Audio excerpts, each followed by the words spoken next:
చూపించి ప్రతి మనిషిని సంఘముగా దేవుడు ఏర్పాటు చేస్తా ఉన్నాడు. ఆ సంఘమును దక్షిణ దిశలో ఉంచాడు. ప్రియులారా, దేవుని యొక్క లేఖనంలో కాలేబు తన కుమార్తె అయిన ఆక్సాలను పెళ్లి చేశాడు కనసుకిచ్చి. ప్రియులారా, పెళ్లి చేస్తే అక్కడ జరిగిన విషయం ఏంటి తెలుసా? అతని తండ్రిని చూసి ఆక్సాలు అంటుందయ్యా, నీవు నాకు దక్షిణ భూభాగాన్ని ఇచ్చావు, కానీ నాకు మెరకమడుల్లో నీళ్లు కూడా నాకు దయచేయి అని ఈ ఆక్సాలు అడిగారు. ఎప్పుడైతే ఆక్సాలు అడిగిందో ఆ కాలేబు అంటున్నాడు, అమ్మా నీకు దక్షిణ భూభాగాన్ని ఇచ్చాను, కానీ దక్షిణ భూభాగంలో మెరకమడుల్లో ఉంచి వచ్చే నీరు నీకు పొలమును తడుపుతాయి, అలానే పల్లపు మడుగుల్లో నుండి వచ్చే నీరు కూడా నీ యొక్క పొలమును తడుపుతాయమ్మా, నీవు బాధపడవసరం లేదు, నువ్వు క్షేమంగా వెళ్ళు తల్లి అన్నాడు. అనగా కాలేబు తన యొక్క కుమార్తెలకు, కాలేబు తన కుటుంబముగా ఉన్నటువంటి అల్లుడు గారికి ఏం అప్పగించాడంటే దక్షిణ భూభాగాన్ని అప్పగించాడు. అనగా దక్షిణం అంటే దేవుని సంఘం అని చెప్పాడు. ప్రతి కుటుంబము దక్షిణ భూభాగంలో ఉండాలి.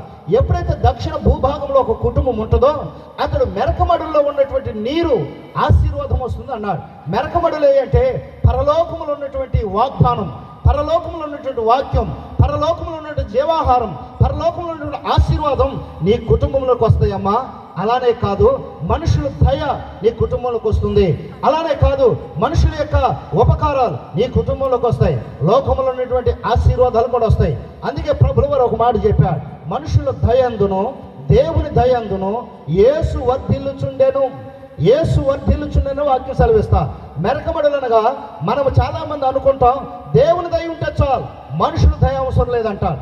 మహాజ్ఞానవంతుడైన సొలొమోనుకి మనుషుల దయ కావాల్సి వచ్చారు. గొప్ప ప్రవక్త అయిన రాజులను అభిషేకించినటువంటి సమూయేలు ప్రవక్త గారికి మనుషుల దయందును దేవుని దయందును బాలుడు ఎదుగుచున్నాడు సమూయేలు అని వాక్యం సెలవిస్తారు.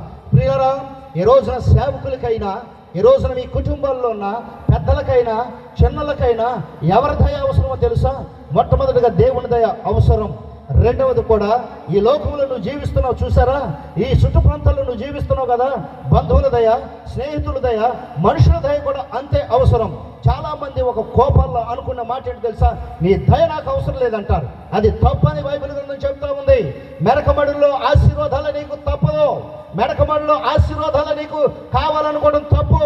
మెడకమడులో ఆశీర్వాదాలు రావాలి అంటే పల్లపు మడుగుల్లో ఆశీర్వాదాలు కూడా నీకు ఉండాలి. దేవుని నామమున స్తోత్రం, దేవుని నామమున స్తోత్రం. మెరకమడులు పల్లపు మడుగులు కలిస్తేనే ఈ దక్షిణ భూభాగం ఏర్పడుతుంది. చప్పలు కొట్టండి గట్టిగా. ఈ దక్షిణ భూభాగంలో ఏ కుటుంబం అయితే ఉంటుందో నా ప్రభుల వారు దక్షిణ భూభాగాన్ని ఆకాశంలో ఆయనకు వచ్చినప్పుడు మహాబోర శబ్దంతో, ప్రధానులతో, దోతలతో, ఆయన మహావెండంతో వచ్చినప్పుడు మనమందరము అసజీవులుగా ఆయన ఎదుర్కొంటాం. దేవుని నామమున స్తోత్రం. ఈ రోజు ఎంత ప్రయాస పడేది కారణం ఏంటి తెలుసా? నీ మెరకమడుల్లో ఆశీర్వాదం నీకు ఉండాలని, దక్షిణ భూభాగంలో ఆశీర్వాదం నీకు ఉండాలని, మనుషుల దయ నీకు ఉండాలని. ప్రియులారా, తల్లి దయ లేని ఆ యొక్క బెనోని దుఃఖపుత్రుడిగా మార్చబడ్డాడు. తండ్రి దయ కలిగినటువంటి ఆ యొక్క బెనోని బెన్యామీనుగా మారి బలమైన సాధనంగా మార్చబడ్డాడు. ఆయన ఒక గోత్రకర్త అయిపోయాడు. దేవుని నామమున స్తోత్రం. అందుకనే మొట్టమొదటి రాజుగా కలిగాడు. బెన్యామీను గోత్రములో కీషు కుమారుడైన సౌలు గారిని దేవుడు ఇశ్రాయేలుకి మొదటి రాజుగా ఏర్పాటు చేశాడు. దేవుని నామమున స్తోత్రం.